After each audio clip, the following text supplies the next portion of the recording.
Dr. Baiiga here. This podcast belongs to a series of 10 podcasts on obesity. It's derived from an outstanding chapter on obesity in Baiiga's textbook of internal medicine, available at www.mastermedfacts.com. After completing these 10 podcasts, you should be having a solid foundation in obesity. As you know, obesity is in one third of US adults and is therefore an important area to have at one's fingertips. This outstanding chapter is authored by Dr. David W Lam, MD, who is Assistant Professor of Medicine at the Icahn School of Medicine at Mount Sinai in New York. He is also the Associate Director of the Mount Sinai Diabetes Center. The senior author is Dr. Robert Yanagisawa, who is a Professor of Medicine at the Icahn School of Medicine at Mount Sinai. He is the Program Director of Clinical Fellowship in Endocrinology, Diabetes and Metabolism. He also directs the Mount Sinai Weight Management Program and has more than 15 years of experience taking care of obese patients.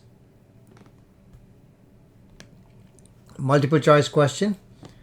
A 45-year-old male sees you in your office for the first time. He has no past medical history but is overweight.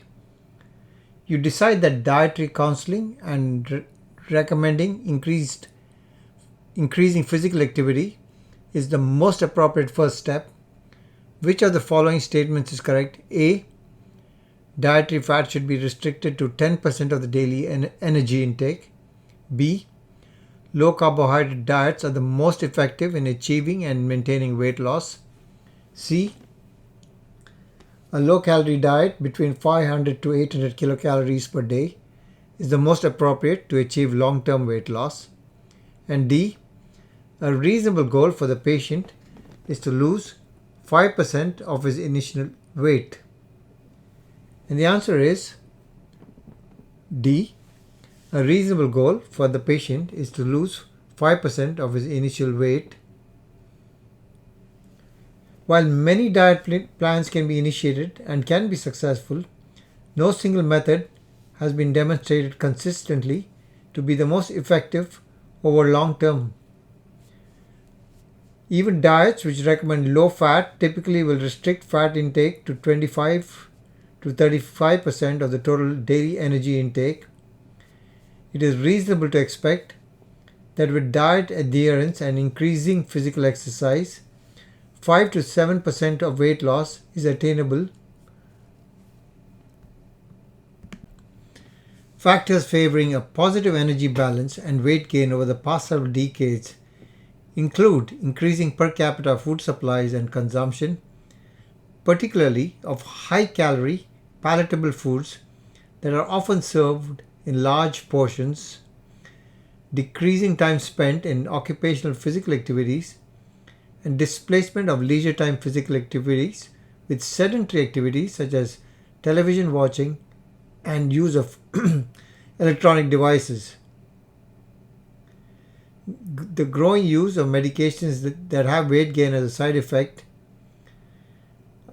and inadequate sleep are some of the factors that have set the foundation for the conjoint epidemics of chronic disease and obesity. Excess adiposity occurs over time and slowly with a long-term positive energy balance. Accretion of lipids, particularly triglycerides, in the adipose tissue occurs in conjunction with volume increases in skeletal muscle, liver, and other organs and tissues.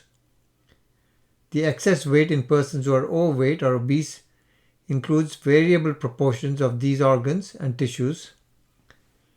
An obese person with stable weight as compared with a person without overweight or obesity thus has larger fat and lean mass, along with higher resting energy expenditure, cardiac output, and blood pressure, and greater pancreatic beta cell mass. Insulin secretion in the fasting state and after a glucose load increases linearly with body mass index. With weight gain over time, excess lipids are distributed to many body compartments. Subcutaneous adipose tissue holds most of the stored lipid at a variety of anatomical sites that differ in physiological and metabolic characteristics. Most of the adipocytes in the subcutaneous adipose tissue are white owing to stored triglycerides. Relatively small and variable amounts of thermogenic brown and beige adipocytes are also present in adults.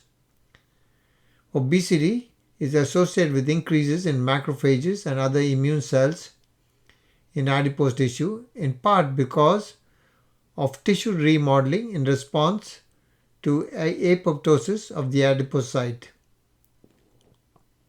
These immune cells secrete pro-inflammatory cytokines which contribute to insulin resistance that is often present in patients with obesity. Visceral adipose tissue is a smaller storage compartment for lipids than is subcutaneous adipose tissue, with omental and mesenteric fat mechanistically linked to many of the metabolic disturbances and adverse outcomes associated with obesity. Adipose tissue surrounds the kidney, and the blood pressure increase with renal compression may contribute to hypertension frequently observed in patients who are obese. Obesity is often accompanied by an increase in pharyngeal soft tissues, which can block airways during sleep and lead to obstructive sleep apnea. Excessive adiposity also imposes a mechanical load on the joints, making obesity a risk factor for the development of osteoarthritis.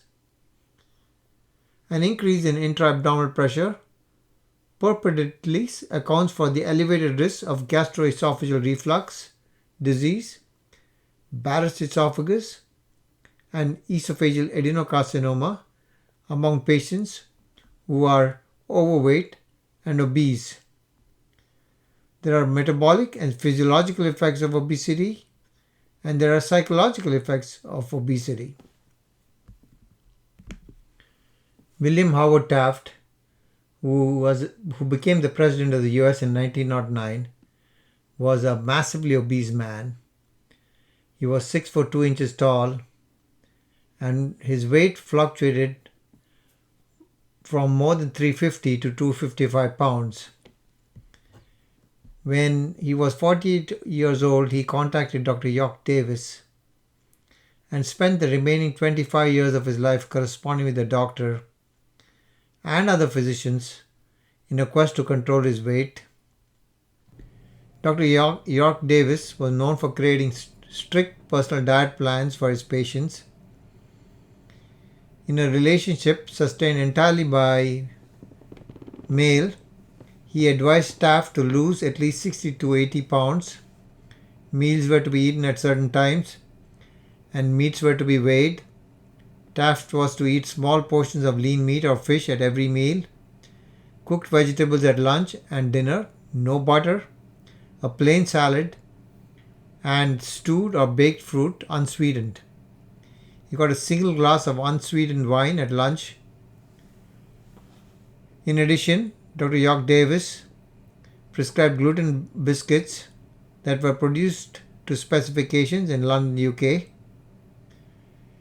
Taft tried to adhere to the program and also employed a personal trainer known at that time as a physical culture man. By April 1905, 6 months after he first wrote to the doctor, Taft had lost 60 pounds. However, he wrote to the doctor that he felt continuously hungry. President Taft began to gain back the weight he had lost and stopped writing to Dr. York Davis. After learning that Taft had regained 19 pounds, the doctor told Taft he needed to return to his diet program, or in another 3 or 4 years you will almost be back to your original weight. By the time Taft was inaugurated as president in 1909, he had indeed regained all he had lost and more, weighing 354 pounds. He became the butt of jokes, with many relishing a story that he had gotten stuck in the White House bathtub. However, President Taft never gave up. When he died in 1930, he weighed 280 pounds. This self-monitoring, suggested by Dr. York Davis, is strikingly current day or modern, that is, keeping oneself accountable. In some ways, President Taft got a sort of medical care doctors today may provide. He was in constant touch with his doctor over a period of many years, and this is a model obesity doctors strive for today.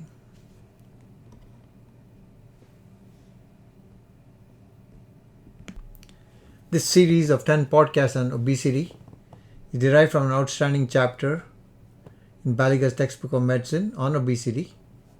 The book is available at www.mastermedfacts.com. It's authored by Dr. David W Lam, MD, and Dr. Robert Yanagisawa, MD, both faculty endocrinologists at the Mount Sinai School of Medicine in New York. That's the Icahn School of Medicine at Mount Sinai in New York. Dr. Lam is the Associate Program Director for Diabetes, and Dr. Yanagisawa is the Professor of Medicine and the Program Director of the Clinical Fellowship in Endocrinology, Diabetes and Metabolism. He also directs the Mount Sinai Weight Management Program and has more than 15 years of experience in taking care of obese patients.